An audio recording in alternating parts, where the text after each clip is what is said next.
नमस्कार दोस्तों, संस्कृत एक उमंग में आप सभी का पुनः स्वागत है। आज के इस कक्षा में हम संस्कृत के शब्द भंडार में वृद्धि हेतु कुछ शब्दों का अभ्यास करेंगे। तो शुरू करते हैं।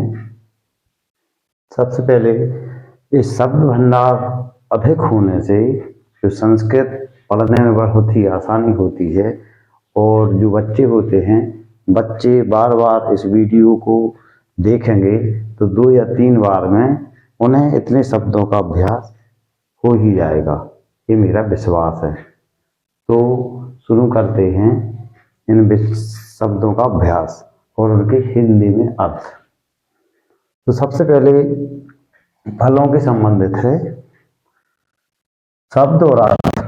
तो आम्रम यानी आम, आम्रम यानी संस्कृत में आम्रम और हिंदी में उसे आम कहते। इसके बाद है सेवम, सेवम यानी सेव, सेव फल, ठीक। सेवम यानी सेव। कदली यानी केला और कदली फलम यानी केले, मतलब जो केला होता है। तो संस्कृत कहीं कहीं कदली फलम में लिखा मिलेगा, कदली यानी केला। जम्बू माने जामुन, जो जामुन होती है उसे संस्कृत में जम्बू कहते हैं। फिर है दाड़िमम यानी अनार। इसके बाद है बिल्वम यानी बेल का फल, जो बेल होते बड़े बड़े उसे बिल्वम कहते हैं। फिर है कपित्थम, कपित्थम यानी कैथे का फल।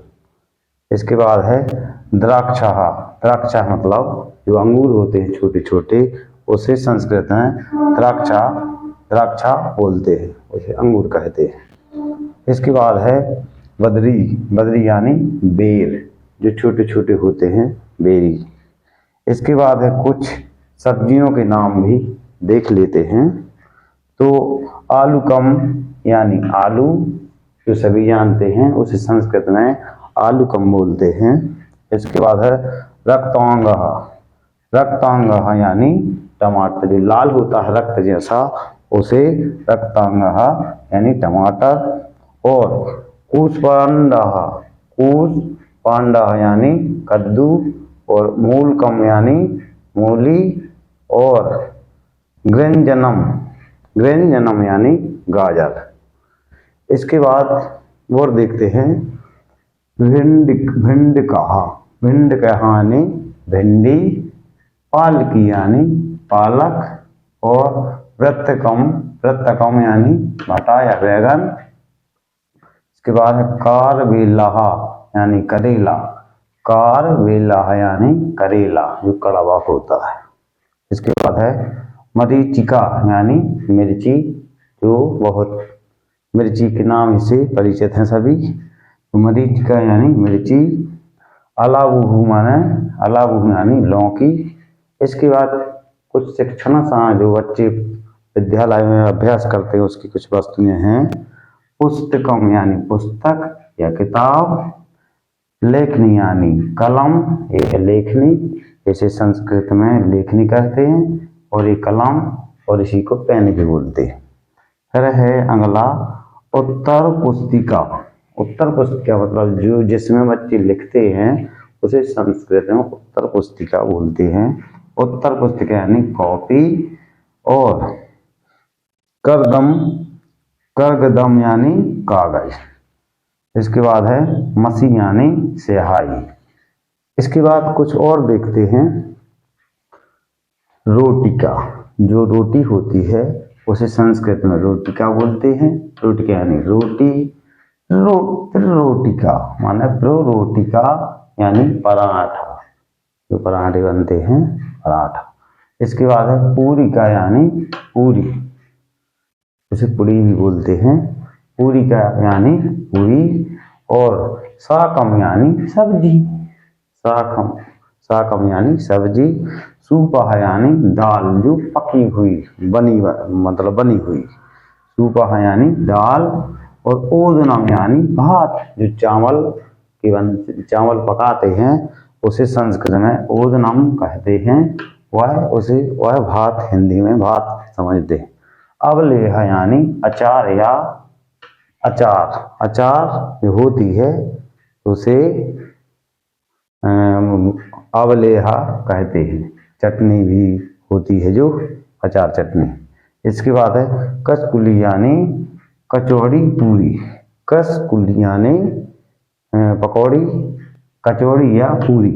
फिर है संज्ञा वकाहा यानी हलवा, और चाकलेहा यानी चॉकलेट या टॉफी। इसके बाद है दुग्धम यानी दूध।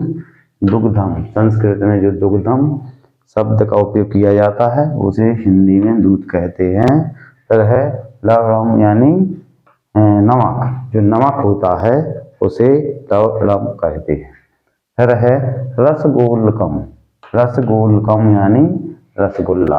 रसगोलकम का नाम सुनते ही मुंह में पानी आ जाता है, तो उसे रसगुल्ले को संस्कृत में रसगोलकम यानी रसगुल्ला, और दधी यानी दही।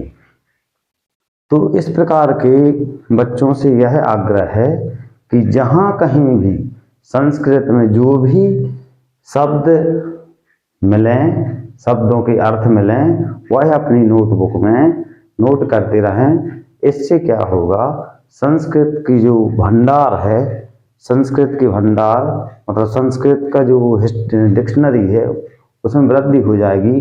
तो अगर कोई शब्द वाक्य या पाठ आता है तो उसको पढ़ने में बहुत ही आसानी हो जाएगी। शब्द भंडार से काफ़ी हद तक पढ़ना आसान हो जाता है। तो आशा करता हूँ कि सभी बच्चों को और जो संस्कृत सीखने वाले हमारे साथी हैं उनको यह वीडियो पसंद आया होगा, और इस प्रकार की और भी शब्द अर्थ अगली वीडियो में मतलब यहाँ वीडियो बनाऊंगा, वो आप तक पहुँचाऊंगा। आशा करता हूँ कि आज का यह वीडियो सभी को पसंद आया होगा, और सभी हमारे इस चैनल को सब्सक्राइब करें और शेयर करें, लाइक करें, ताकि हमारा मनोबल बना रहे और हम आप तक अच्छे से अच्छी वीडियो पहुंचाने में आप सभी का मतलब मनोबल बढ़ाए, तो आप सभी को इससे काफ़ी फायदा होगा। और कमेंट बॉक्स में ये भी लिखें कि संस्कृत की किस टॉपिक पर वीडियो बनाना है, तो मैं यह बनाकर आप तक पहुंचाऊंगा। सभी जुड़े रहे। अब तक सभी दर्शकों को बहुत बहुत नमस्कार, धन्यवाद, शुभ रात्रि।